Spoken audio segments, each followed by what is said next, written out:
HD vision TV news. విశాఖపట్నంలో సముద్రం ఉగ్రరూపం దాల్చడంతో పెను ప్రమాదం చోటు చేసుకుంది. చేపల వేటకు వెళ్లిన 7గురు మత్స్యకారులు మృత్యువు అంచుల వరకు వెళ్లి ప్రాణాలతో బయటపడ్డారు. ఈ ఘటనలో 2 మత్స్యకారులు తీవ్రంగా గాయపడగా, కేజీహెచ్లో చికిత్స పొందుతున్నారు. విశాఖ ఫిషింగ్ హార్బర్కు సమీపంలోని సముద్రంలో 7గురు మత్స్యకారులు బోటుపై చేపల వేట సాగిస్తున్నారు. ఈ సమయంలో ఒక్కసారిగా ఉద్ధృతమైన అలలు వలను బలంగా లాక్కోవడంతో పడవ అదుపు తప్పి బోల్తా పడింది.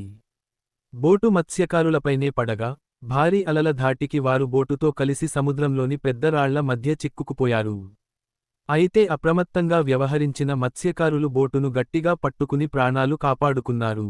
ఈ ప్రమాదంలో తాతారావు, ఆకాష్ అనే 2 మత్స్యకారులు తీవ్రంగా గాయపడగా, వెంటనే వారిని కేజీహెచ్ తరలించి చికిత్స అందిస్తున్నారు.